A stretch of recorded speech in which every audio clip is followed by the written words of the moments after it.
Hi everyone, and thank you for joining us today on this last webinar of 2023 with Hymans Robertson. Hymans Robertson provides pensions, investments, benefits and risk consulting services, as well as data and technology solutions.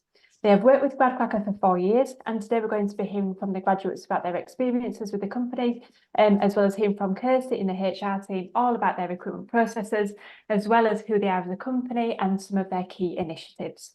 So right now, Hymans Robertson is recruiting for their summer internship and graduate trainee consultant programme with a deadline of the 12th of February 2024, which it seems like a long way away, but it'll be here before we know it. Well, On their company hub, you can also get a fantastic insight to who they are as a company and hear about the graduates, interns, all about their experiences. And so head on there after this webinar and apply, follow, and find out even more about them. So firstly, let's meet Kirsty. Hi, Kirsty. Can you give an overview to the audience about your role at Hymans Robertson? yeah, sure. So lovely to meet you all. I'm Kirsty. I'm one of the recruitment team over here at Hymans. So I sit within the HR team. I've been with Hymans for just under 2 years now. And my role at Hymans is really to look after all of our early career opportunities. So that's everything from school leaver programs right the way through to our graduate programs. So it includes the summer intern and the grad programs that we'll be chatting to you about today. Perfect. I'm going to stop calling you Hymans Robertson now because you've just taken my lead. I'm going to call you Hymans. That's a mouthful. So tell everybody about the business. So what is it that Hymans does?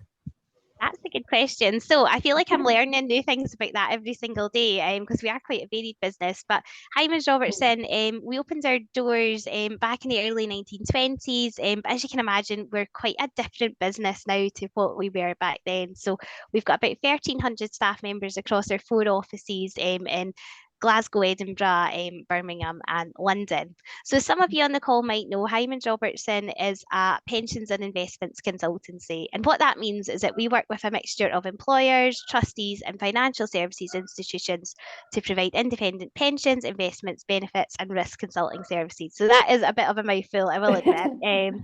We've got some relatively new additions to that. So we do things like more bespoke tech and data solutions as well. But in a nutshell, what we do is we support our clients to make decisions that have real and direct effects on their financial futures.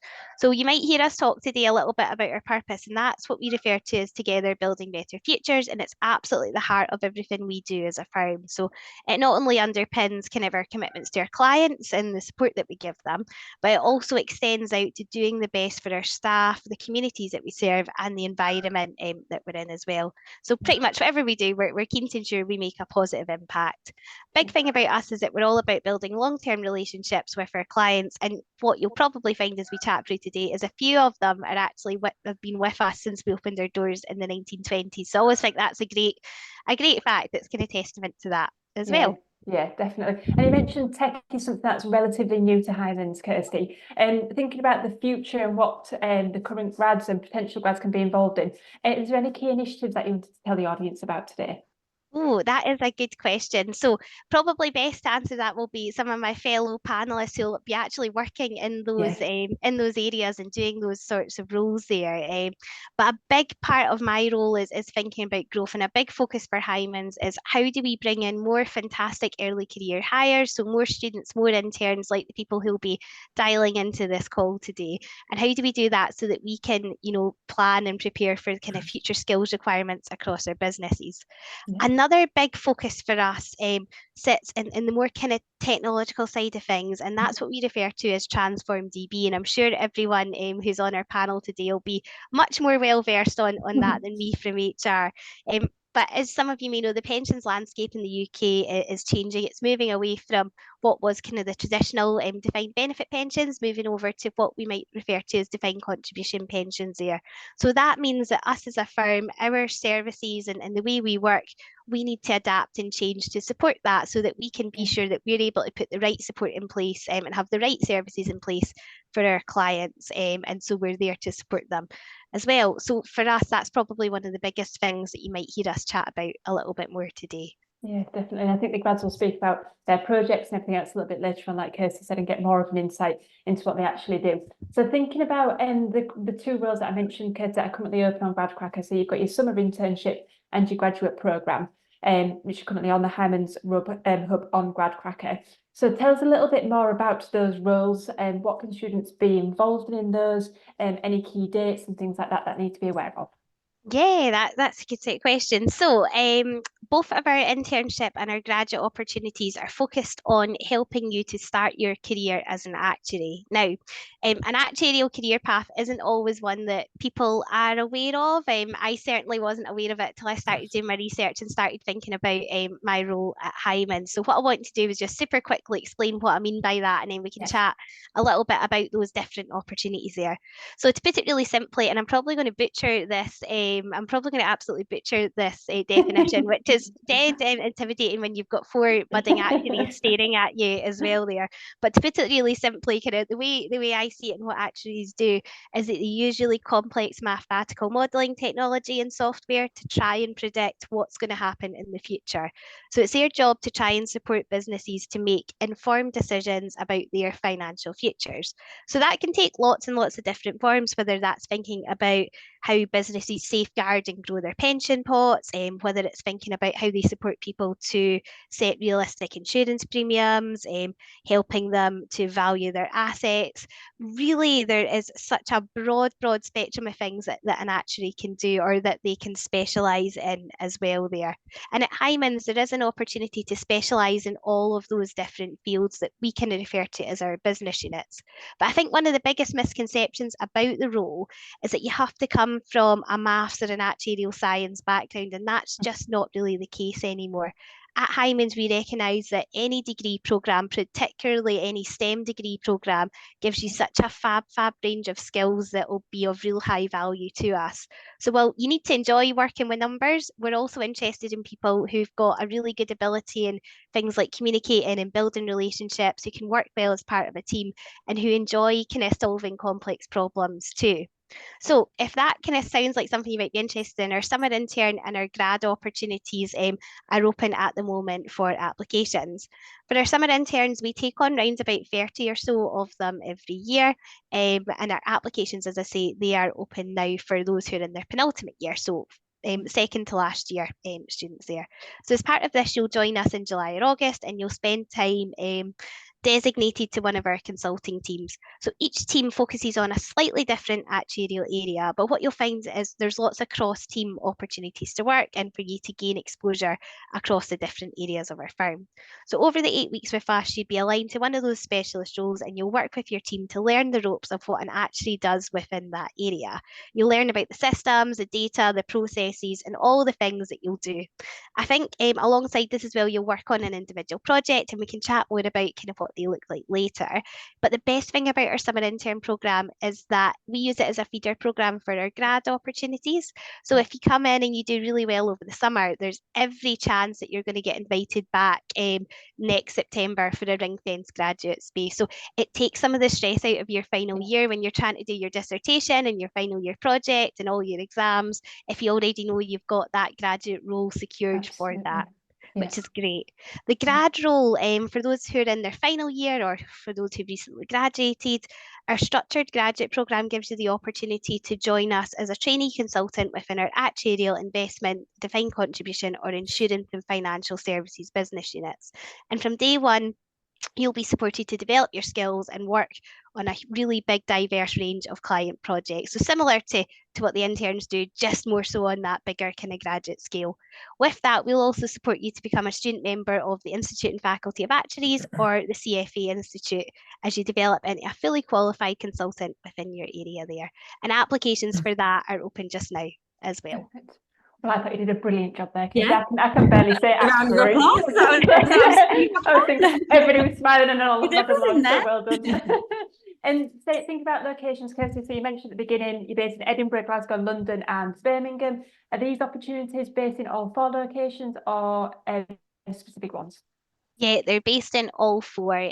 We are quite flexible on where you work, and we do recruit across all of those different business units and all of those different business areas. With the exception of Actuarial Public, they are just predominantly based in our Glasgow office. But all of the other ones, you've got a bit of more freedom to move about there as well. Perfect. Thank you very much, Kirsty. So I'm going to join Kirsty later on in the webinar as well to talk about the application process, hints and tips and everything else. So now we're going to move on and do introductions to the grads. So Robert, I'm going to start with you. Could you tell the audience, please, about where you went to university and what did you study? Yeah, sure. So I've studied economics at the undergraduate level in Aston University in Birmingham, and then I moved on to study finance at the master level at Durham. Perfect. Thank you, Robert. Kieran? Hi everyone. I studied maths and statistics at Glasgow University and now work in Glasgow, so I've stayed here all my life. Perfect. Oh, lovely. Thanks, Kieran. Ewan? Like Robert, I studied economics, but at the University of Glasgow, like Kieran. Yeah. And I also did, like Robert, a master's in banking finance. Perfect. Thank you very much. And Onyeri? Hi, I'm Anyari, and I did economics at the University of Nottingham. Super. So remember, like Kirsty said, we've got a bit of a maths, economics backgrounds here, but they are open to all STEM disciplines as long as you have that love of numbers. Jessica, on to you. Brilliant. Thank you very much. What a great introduction, Kirsty. I think that's helped me massively. Definitely. With the questions I'm going to ask the graduates. So thank you so much for that introduction. Okay, so Robin, I'm going to come to you first because you are at the top of my list. Could you tell us a bit about what life is like for you and what your current role is all about? Yeah, sure. So my current role is a bit different because I work in research, which is a niche area within Hymans. We are a team of about 30 people, and we focus on analyzing fund managers that pension schemes, either DC or DB, invest in. And so there isn't a graduate program within research. So you would apply to the trainee consultant program. And when you start your role, you hear about whether you want to join research. So they pick one of the intakes to work in research full time. Right. So Robert, tell us a bit about, why research, why did you decide to go down that route? I think I like to dig deep into things, and research allows you to do that. So you can focus on one topic and really research it and be specialist in that area, which I like. And for you, why did you decide to apply to Hymans Robertson? What was what was the attraction with the business? Why did you think, I could imagine myself having a career with them? Yeah, sure. So I didn't do a summer internship at Hymans, so I applied to graduate role. So if anybody's listening, you don't have to do a summer internship to go into the graduate scheme if you're passionate about something. Why did I apply to Hymans? I've spoke to people that work in the firm before I joined, and they all say the same thing. Very friendly, and people encourage you to follow your passion. And you can do that with Hymans. Fantastic. Absolutely perfect. Thank you, Robert. So Kieran, I'm going to come to you next because you're next on my list. Tell us a bit more about what life is like for you at Hymans Robertson and what your current role entails. Sure. So I joined Hymans just over 3 years ago now. It was during the 2020 lockdown, which was quite an experience. I currently work in the public sector pensions consultant team here in Glasgow. So you probably also hear that called Actuarial Public. My current role is a trainee actuarial consultant. So I'm working through my actuarial exams. I've got 2 left. Oh, really? So within the business unit, we work with a pension scheme in the UK called the Local Government Pension Scheme, the LGPS. So that's one of the largest pension schemes in the UK, and it's divided up into regional areas. So there's around 90 different funds within England and Wales, and it's divided up into geographical locations. So we've got Strathclyde up here in Glasgow, we've got Greater Manchester, we've got smaller ones such as Cornwall, areas like Warwickshire, stuff like that. So we currently advise around half the market in that space. So we see ourselves as a market leader. So within those space in each of those funds, ultimately we are giving them funding advice and managing risk for those each of those individual funds. So part of that is setting individual employer contribution rates and keeping track of the assets and liabilities within each fund. It's a little bit of a niche pension fund in the UK, so I'm sure you'll come on to talk about DC, but we are kind of an open DB scheme, which essentially is very expensive and no longer exists in a lot of places. A lot of those schemes are closed, but because we are ultimately underwritten by the government, those schemes are still open. So if you work for any government agency, if you work in a school, for example, you'll be enrolled in this pension scheme. So That's So essentially you're what gonna we have to do. bear with me. So Carla, she's our pension queen. Don't ask me any questions about pensions. Absolutely So- not. Did you say DC and DP and this kind of DB, sorry, DB. defined benefit and defined contribution. Okay. Sorry. So just to clarify, what's the difference between those two? So essentially with the DB scheme, that's the more expensive one. So in the future, you know what benefits you're going to get. So you know that your pension is going to be £10,000 a year, and when you retire, and then you'll build it up over time. Essentially, a DC scheme is a little bit more uncertain because you know what you're putting in. So you're putting in a percentage of your pay each month, but it depends when you retire how much your pot is, and that dictates what your pension is. So I don't know as much about DC. I'm sure you will give a 10 times better explanation than I will. Well, it was good enough for me. So thanks, Kieran. Well, I'll hand over to you. Tell us a bit about your role and the lives of pensions. Yeah, sure. I'm a DC analyst in the DC consultancy department at Hyman Robertson. I guess the difference, to kind of Kieran's point, the difference kind of between a DC and a DB pension is, well, the DB pension effectively promises you a wage effectively forever. Like, your teachers, nurses, so on. In the DC, you're effectively saving for your own pot. So your pension, and if you joined Hyman's, it would be the pension we offer. You put in a certain contribution and you choose how that gets invested. And at the end of it, when you come to retire, you have that pot to last you through retirement. So the risk is on you. Ultimately, that's the direction that all pension schemes are going. As Kieran mentioned, DB pensions are incredibly expensive to run. And so more and more schemes are moving to sort of DC, and DB schemes are winding up. Although not that that there isn't a full career in DB pensions for anyone joining. They will keep running until the last member dies. Right. So. So tell us a bit, Ewan, about, it's kind of a niche subject, isn't it? And obviously, how long have you been at Hyman's for? Sorry. I've only been at Hyman's for 3 months. I joined in September, but before that, I did about a year, just over a year in financial advice, kind of dealing with pensions as well. Okay. So what was your attraction? Why pensions? Was it an obvious route for you? Tell us why. Yeah, if you're a student listening to this, thinking, why Hyman's?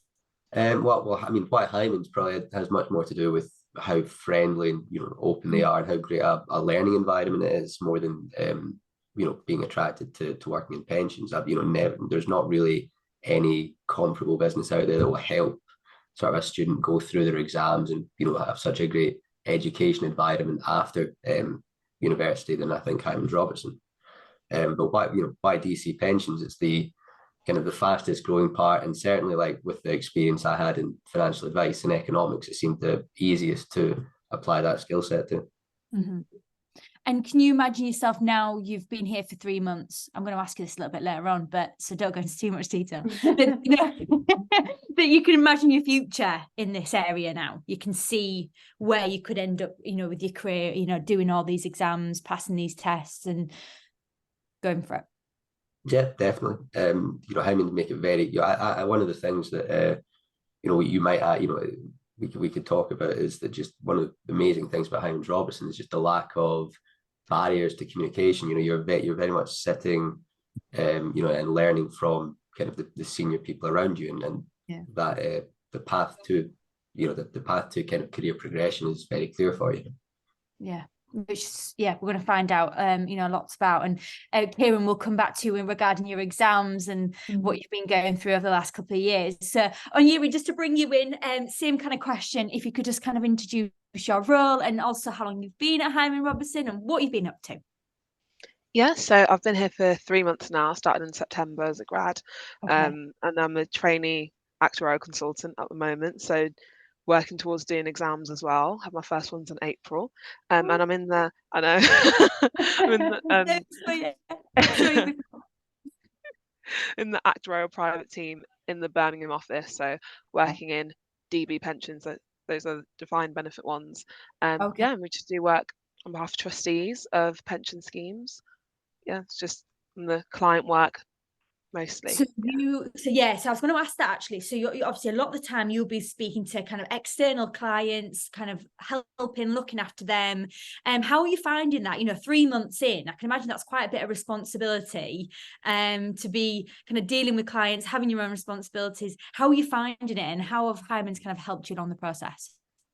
Yeah, it's good so far. You definitely get eased into it, so you don't just get thrown straight into it. Get eased into it, and because you're working in a team, you get to see how more experienced members of your team are dealing with clients, and then you get to learn like that way, and then like going to like meetings or something that you kind of build your way up to as well. And one thing I did forget to mention is so I do half of my work on client teams, when the other half's also on the technical side, so sort of 50-50 split, so getting to do some more of the technical actuarial work as well. So so tell us a little bit about that then. So and when you say technical, is that kind of your software kind of side? Tell us a bit about that, and did you have any previous experience before doing that role? So the technical stuff, like you said, so using a lot more like the software, like a lot of the calcs like behind a lot of what the client team are doing as well.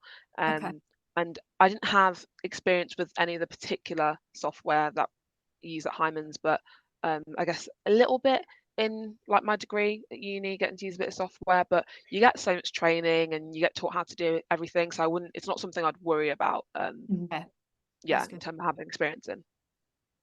So I guess for the audience watching, if you do have an interest, Kirsty, you'd probably like to see that on an application if they have got some kind of software interest or do anything outside of their degree.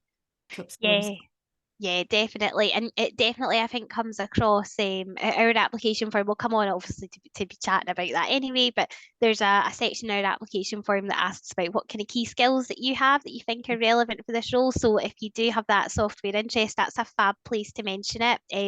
Likewise, a lot of our interview questions, while they're not technical, but questions that we ask, you're so welcome to give like a technical answer and chat about use of software and the like as you're doing that. So yeah, it definitely comes up quite a lot for us, and it's always good to see, always well received. Yeah, absolutely. And a great thing for students to show off about, even if it's not their kind of their degree subject. So absolutely mention that in the application. So Robert, I'm going to come back to you. So if you could just tell us a bit more about kind of the projects, rotations that you've been involved in so far. Yeah, sure. So when you apply to a trainee consultant graduate role, and if you're the one chosen from the intake to join research, you'll be working with very experienced people. Like this is the first time they've taken on a graduate, because you'll be working with people that have 20 to 30 years of experience, have been fund managers in most cases. Yeah. Wow. So you'll be learning from very experienced people. And the research department is split between 3 areas. So you have listed income, private markets, infrastructure, private equity, private debt, and then you have the equities, and you spend 6 months in those areas. So I've started in private markets, and currently I'm in fixed income. And you're giving fund managers to look after and build those relationships. It's essentially like stock picking, but instead of stock picking, you're picking fund managers. And how are you finding it? Are you enjoying it? Sounds like again a lot of pressure. It is pressure, but you're supported by very experienced people, and they make you feel comfortable, and you have to be curious about what you do, and they're always willing to answer your questions. And I do like when, for example, we have manager selection exercises where, for example, a DB pension schemes that we serve from a consultant point of view want to invest in a certain asset class, let's say listed fixed income, they would come to us and we would run a manager selection exercise for them. So start with 10 funds that we rate highly and come down to 2, and then do an interview with them. So the fund managers will essentially pitch for the business to get that pension scheme on board so they can invest with them. Robert, I know this is probably the magic question, but how do you predict, how do you know what's going to happen? How do you know, which is the best fund to go for, or, the best thing to invest in? How do you make those decisions, and how do you kind of influence your clients? So we do have a preferred list in-house, and as I've said, the researchers are very experienced, 30 years being fund managers or whatever. And so we have a 5-stage process that we go through. And if you make it to the final stage, you're a good fund, basically. Okay. And we would rate you internally, but we wouldn't advertise it anywhere, because that rating costs for the client to earn. And as I've said, the research team is quite niche area, because 3 years ago there were 5 people. They've grown to 30. Oh wow. Yeah. So it's processes are still developing. So if you have that kind of startup mentality, you'll be listened to in terms of how things can improve. Yeah, definitely. So Kirsty, just to come back to you for a second. So again, at what point should candidates show their interest in the research area of the business? Completely up to them. So what we do is we'll recruit for, say, 7 or 8 new grads for the investment team a year, and it's all within that one graduate scheme. So you come and you get channeled through, and when we're at interview stage, we'll likely mention, there is research opportunities. We will kind of flag that up, and we'll take notes at that point as to whether or not that's something that they're interested in. You don't get forced to go down that path or anything like that. So it very much is, if you are more interested in the consulting side of things, that's absolutely fine. We'll be actively asking you at different stages of the process kind of what your interests are, and we'll have an open dialogue with you as you go through that part of the process. So after you've been offered a role in the investment team, we'll likely kind of sit down, have an initial chat with you to say, this is all the different areas of investment that you're going to get exposure to, which are of interest to you. So yeah, we would do it at that stage. Perfect. That's really good. And is that kind of what happened with you then, Robert? What was your journey and what was your process like? Yeah, so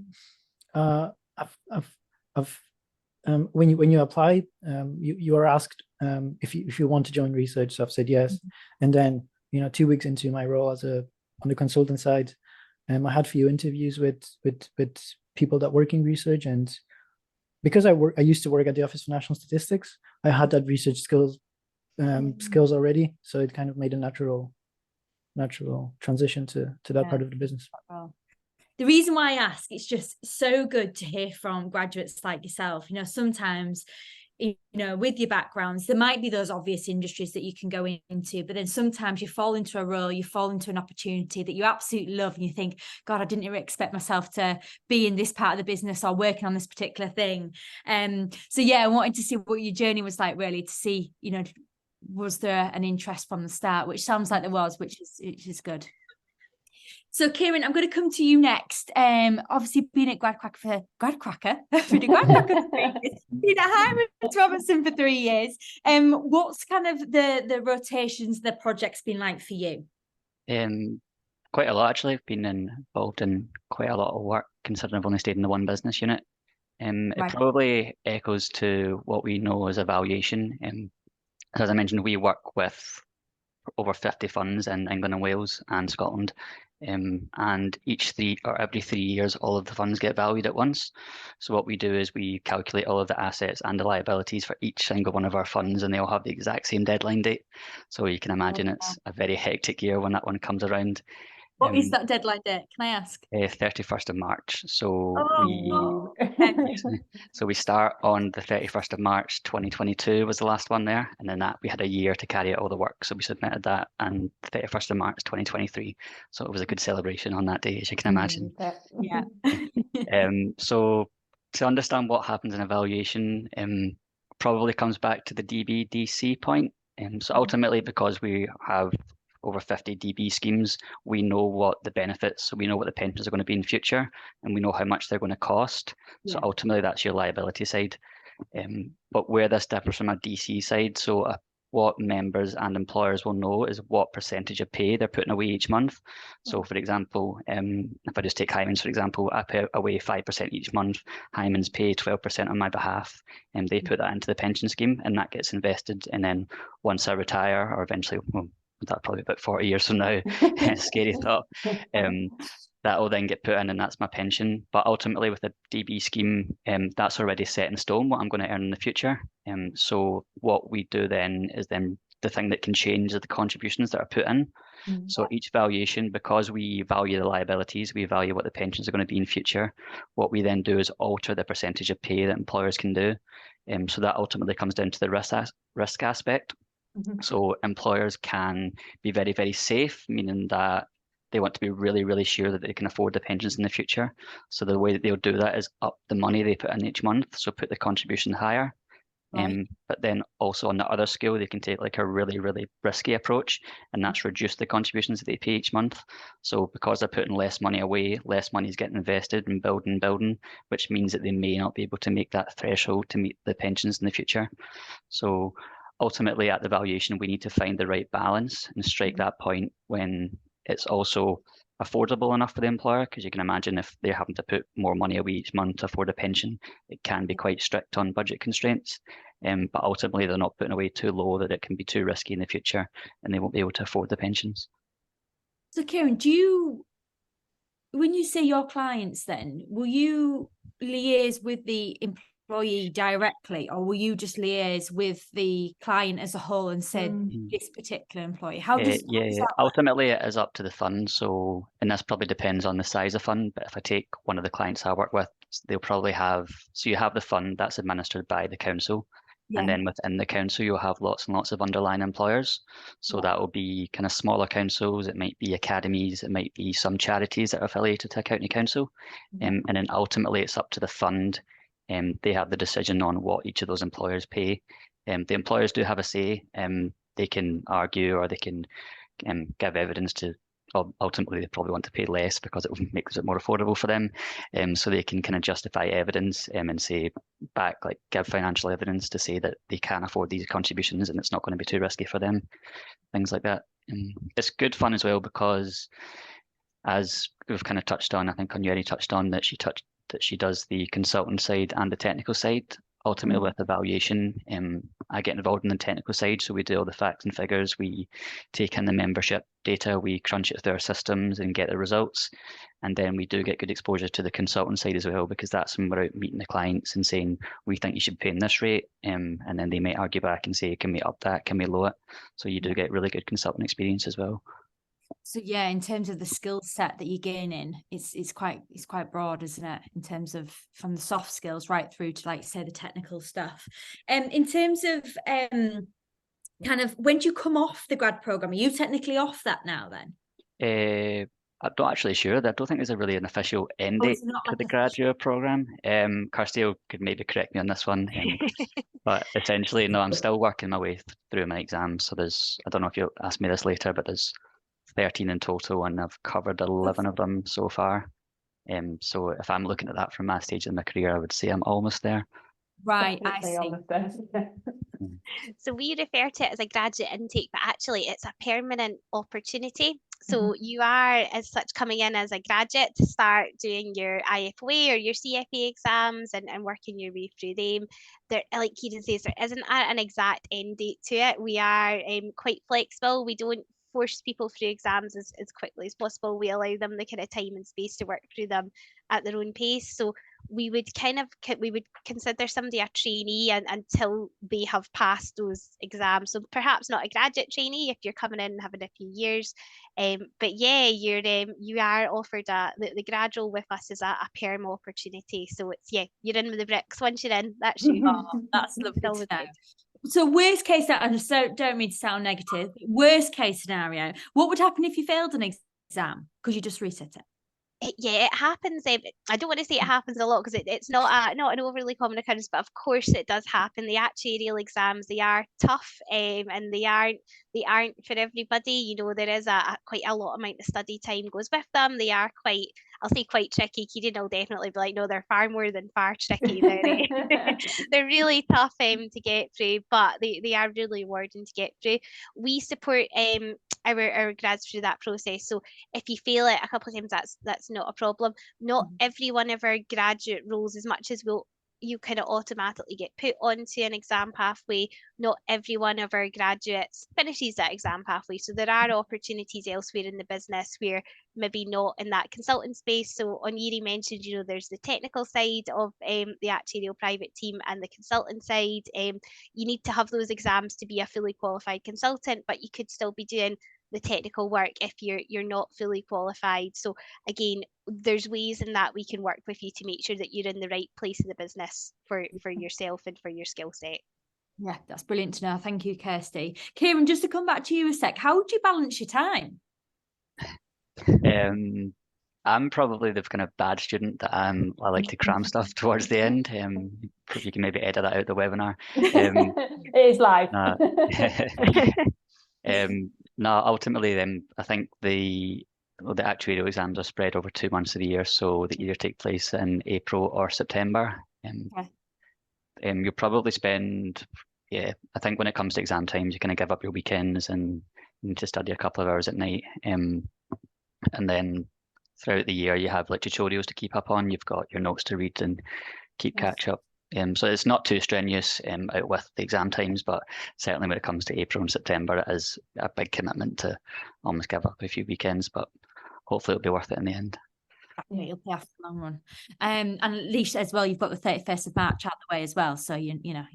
I think the hardest bit is compared to university, because you've got all the time in the world to study, you are working full time alongside having to do these exams.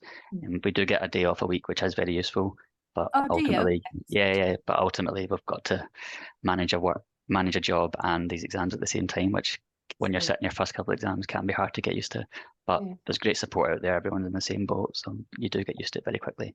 Yeah, I was going to ask that about support.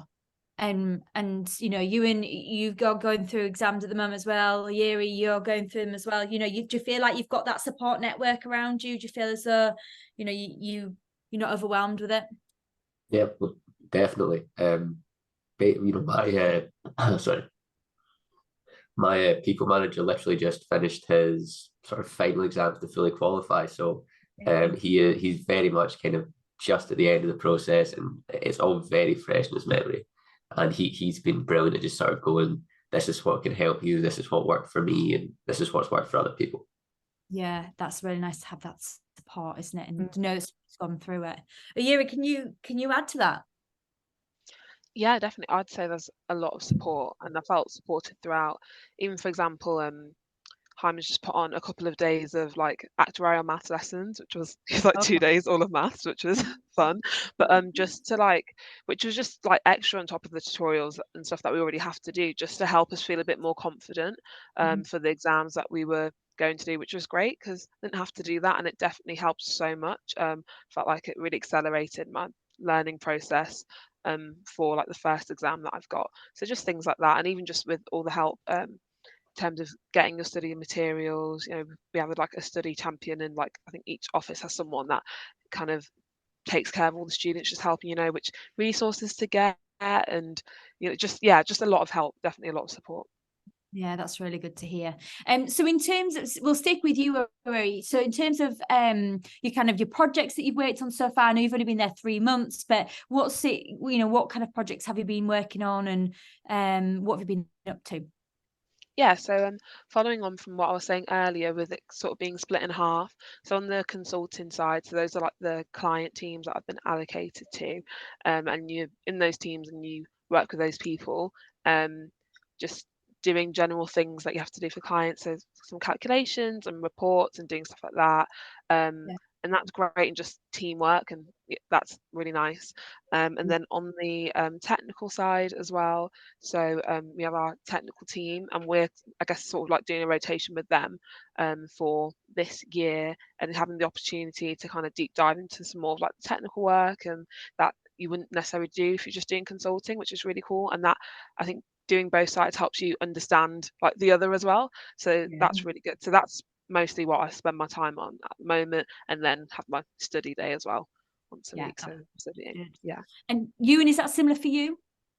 No, I'd kind of very much focused on the client side work. So basically, you know, almost everything I do is either kind of generally sort of prep for the kind of DC market in general, sort of helping Hyman's win work, doing a bit more broad research, but mostly it's just specifically trying to take the work that say Robert does in investment, or we have like kind of other teams that sort of research and the Onyeri might do for the technical team, and just trying to help the modeling team apply that directly to the client. So like I'll be involved in glide path optimization, sort of investment monitoring. I have managed to get involved a wee bit in client onboarding, but it's all very much client focused. And is that because you've got an interest in that? Is that because how come you're doing that as well? Yeah, definitely. I've always found it's kind of, I certainly find it a bit more engaging to kind of to speak with clients as an individual, because that's really where the problem is. You've got to solve, we're solving it for them as opposed to in broader senses. But it's not that, the work that from the technical side is absolutely necessary to everything I do. Like I would not be able to just kind of go in without that. Yeah, definitely, can imagine. So in terms of your future plans, can you see already where you can imagine you go in with Heijmans? Have you got kind of a bit of a career plan at the moment, or not yet? Yeah, well, I think obviously the Heijmans have a really strong focus on getting and helping kind of new grads and new students through their actuarial exams. I'm kind of sitting the actuarial exams along, the Kieran's sitting, and I joined the same time as Onyeri. So both of us are sitting our first exams in April. I guess like long term, I'm just be looking to kind of get through as many of those, try and really progress through that and kind of expand how much I can help the team. Yeah, definitely. And how many exams was it in total? Sorry. Well, there's 13, and Kieran might be able to correct me, but it's there's on top of that, there's some professionalism exams. Oh, okay. You've got to sit, which I hear there's nothing to worry about, but it is, you probably should sit those. Yeah, there's Do you 10 think that's- exams, and then there's 12 physical exams, and then 3 online courses. Okay.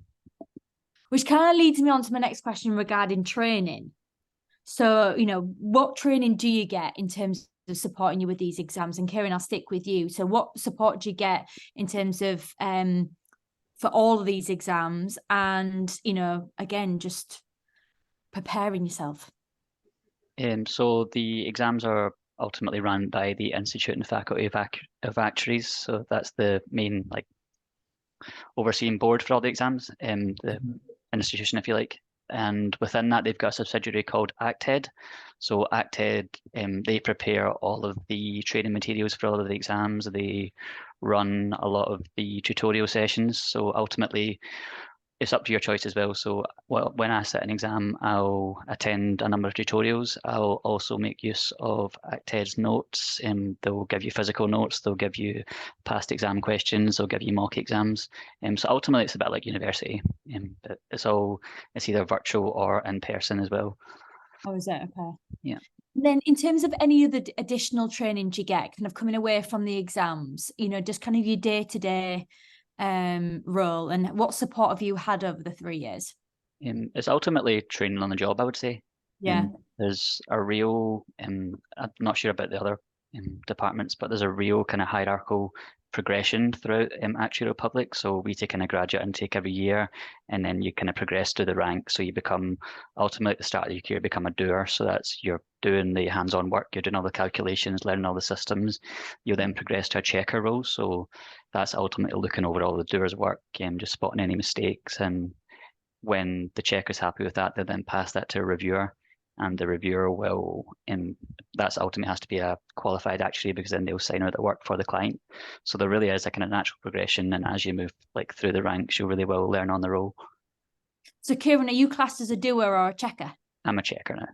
You're a checker. Probably a doer for the first couple of years, and then you move on to a checker, and then hopefully a reviewer next year, but we'll see. And then after a checker, it was a reviewer. Yeah, that was it. Yeah. Interesting. And is that same for you, kind of, Robert? The being in research, is that a similar support that you get in terms of training and? Yes, so I actually do CFA exams and not the actuarial ones. Chartered financial analyst exams, and that's 3 exams you have to do to get qualified. But every exam is incredibly long, and people spend 6 to a year preparing for an exam. And these are 5-hour exams on the day. And in terms of training, that I've also done the IMC investment management certificate exams, all paid for you get time off to study for the exams. And in terms of training, there is a lot of on the job training, but also graduate training. So every 3 or 6 months, we receive training. These are over 2 or 3 days. Could be in any office. So we had training in Glasgow, training in London. So you get to move around a lot. Oh, that's a good point. I'm glad you mentioned that. Yeah, that's you get a chance to kind of travel across the business, and I'll also get to meet more of your colleagues as well. Yeah, and also with especially in research, you're listened to. Like I've made a suggestion. We basically give business to these fund managers. Why can't they give us training for free, and be they're happy to do it. So you're listened to basically. Yeah, that's a really, really good point. So what I'm going to do next is kind of come away from the day job and just find out what else you've been up to. So, what's the kind of the culture like at Hyman's, and have you got any Christmas parties planned? That's what we all want to know, really. I think get your name wrong, so I do apologize. Onyiri, tell me a bit about what life what you've been up to as part of the role, and have you got anything fun planned for Christmas in terms of Christmas parties? So I will say Hyman's especially I guess I can speak for the Birmingham office. That's the office I'm at, is really sociable. So there are like a lot of socials that happen, which is really nice. And we had our Christmas party last Friday, and that was really fun. Yeah. That was really good. I had a great time. And there's always like things going on. I think one time like a few of the people that started last year, we went and played like virtual darts somewhere, which is like really fun. We've had a quiz night for like the whole office, so there's always like stuff going on, which means you get to meet other people in the office, like all the other departments that are there as well. So there's a lot to be involved in outside of like your day-to-day job, and there are different like I don't know what the West, I want to say societies, that's quite a uni term, but like different groups like within the office for different things, which is like you can get involved in, which is great. And you get 3 volunteering days a year as well, which is really nice. So you can do some volunteering, and like people give you ideas what volunteering can do, or you can do your own thing. So there's a lot outside of just working. Which is nice. And that's what we like to touch upon as well, isn't it? Because it's about networking yourself as an individual, and creating those friendships with other people in the business, and kind of not siloing yourself. So Kieran, Robert, Ewan, have you got anything to add to that? Have you been up to anything else apart from the Christmas parties? I don't know why I keep talking about the Christmas parties. Sure, I guess the 3 of us and Kirsty can speak for Glasgow when I say that the Glasgow office is very kind of focused on a sort of overall getting everyone together, as well as the sort of individual departments. We all just had our Christmas night out on the 1st of December up at Mar Hall. Am I getting that right? Which is a big black tie event. Did the 3 of you manage to make it? So I had another commitment that night, so I wasn't. I was just we had our HR one last week, not as black tie, but we were at bowling for that one, which was really fun. But the pictures from the Mar Hall event just looked amazing. It just looked like everyone had a great time. It was similar, like we tend to do a black tie Christmas event once a year. Every office kind of does their own one, but Mar Hall was this year. It was at a castle last year, but I've completely forgotten what one it was. Crossbasket Castle, that's what it was last year. That was good, that one. You'll have to send the pictures over and we'll put them on the hub. Yeah, exactly. I'm not sure how suitable some of these will be for the hub, I'm not gonna lie. They have to be before a certain time of night. Yeah, exactly. Get them all. Get only the pictures before 8 o'clock. Yeah. I think I've not actually worked directly with Robert, but I have met him a couple of times on the Five-a-side football park. So I play fives one lunchtime every week with people from the office. So that's how I managed to meet Robert through that.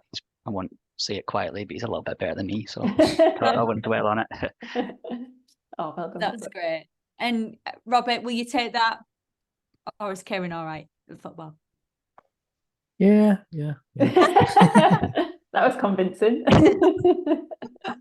Wow. Well, guys, it sounds like an absolutely brilliant place to work, honestly. A really interested insight there. So, Kirsty, I think we want to find out, the next steps and what the application process is like. So, Carla, I'll hand back to you. Thank you, my love. So yeah, like Jessica just mentioned, and like we mentioned at the beginning of the webinar, currently open for the summer internship and graduate opportunity, which are both on the Hyman's Hub on GradCracker. So Kirsty, the job description's there. The students need to thoroughly research you as an employer. There's lots of information there. Christmas party pictures upcoming Pending. soon. pending this week. I'll chase you on that on Monday. So what's the next steps? What's the application process look like? Yeah, so once you've had a wee look through the job description, it really is just as simple as clicking on apply, and that'll take you through to our application form. So for both the summer intern and the grad opportunities, it's a 3-question application form. For the summer interns, we ask why Hyman? So what excites you about an opportunity at Hyman's? We ask how this internship will benefit you, and we ask what 3 key skills you have that you think will be of use in this particular role. Similar for the grad application form, it's what excites you about Hyman's, it's what exam pathway and why, and kind of showcasing the research you've done on the exam pathways, and it's the 3 top skills that you have as well. So very similar in terms of kind of what we're asking. After that, it's on to the dreaded psychometric test. So you've got a numerical reasoning test and what was called a situational judgment test, but we're now referring to it as a job focused assessment. Obviously, we use a numerical reasoning test. As you can tell, you know, a lot of this, well, it's not just maths you need to be good at in this role. Maths is such a key part of it, and being able to work well with numbers is such a crucial part of it, that we do just need to make sure you've got that baseline maths ability that we need. After that, you're on to a telephone interview, which is with myself or one of the others from the human resources team. That really is just a 30-minute kind of informal chat just about your interest in Hyman's. It's kind of focused on and some of the key skills that we look for in the role. And then if you're successful at that stage, it's on to a final stage interview with the relevant business unit. So at your telephone interview, we'll be chatting to you about the different opportunities that we have, and we'll be chatting a bit more about kind of where you may be a fit for within the business based on your skill set. So your final interview is with the relevant area of the business that you would be fitting into. And that is literally it. I should also mention that between your phone interview and your final stage interview, everyone who's going through to final stage gets a 10-minute careers coaching call with me. So I'll go through kind of what to expect at final stage, some preparation suggestions, and just kind of go through some of the feedback from your first stage interview as well, so that you've got that to work on ahead of your final stage. So you do get quite a lot of prep as you run through that part of the process.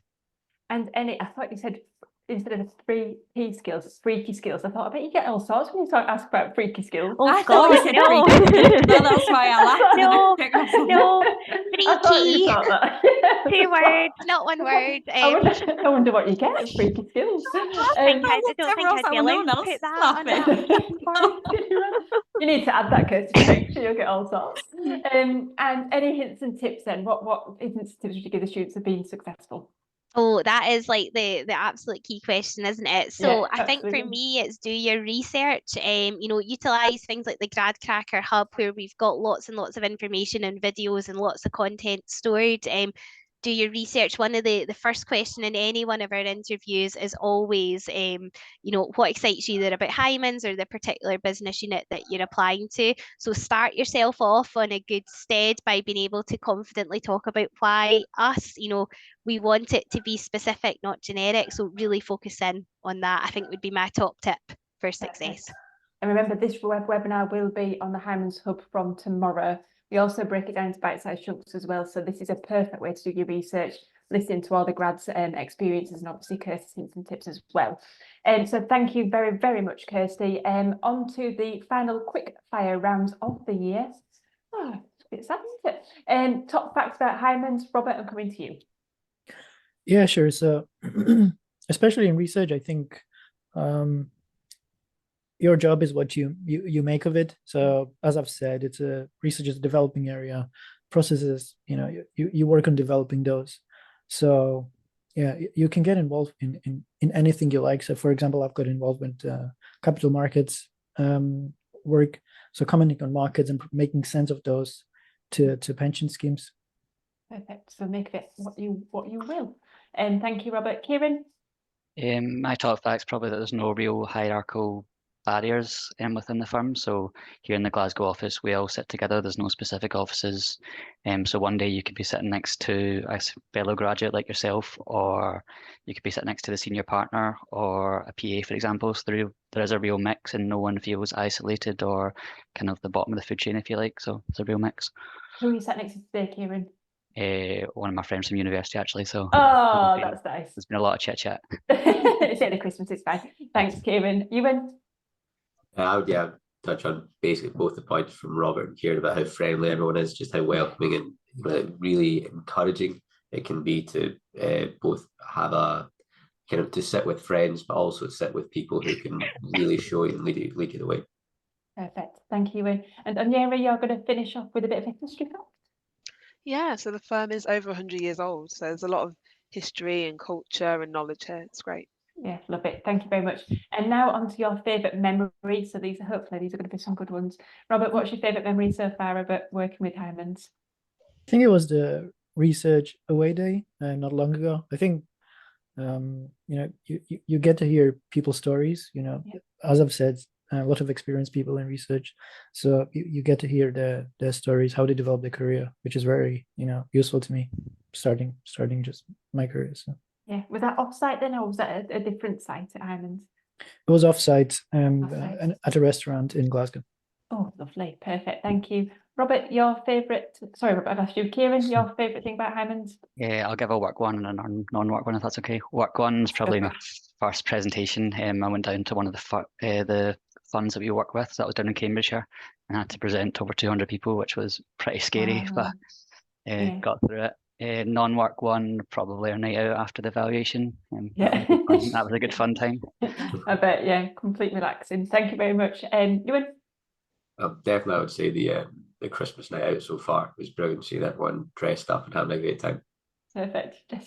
That's your face. Every time he mentions Christmas, you're like, I just love Christmas. like a little fairy. And Yuri, what's your favourite thing so far? I think it'd be the training week that I had at the start. So all the grads were in London for that week, which was really fun. So from all the offices, we had our training week there, and that was really fun to get to meet everyone. So all the actuarial grads, and get to spend a week in London, meet new people. Yeah, it was really good. Perfect. Thank you all very much. It's been an absolutely brilliant webinar. Don't forget, like Kirsty mentioned at the beginning, the opportunities are open on their hub until the 12th of February. So enjoy yourselves over Christmas, but then make sure you knuckle down and apply to the positions. Kirsty really, really wants to hear from you. So yeah, last webinar of the year, Jessica. No, thank you, everyone. Thank you everybody for joining us this year. It's been brilliant. Really, really enjoyed all of your company. So we will be back, Jess, won't we, on the 11th of January, 2 p.m. Thursday, where we're joined by MathWorks. So see you all then, and have a good Christmas and New Year. Take care, everybody. Cheers. Bye-bye. Bye. Thanks all. Bye. Bye.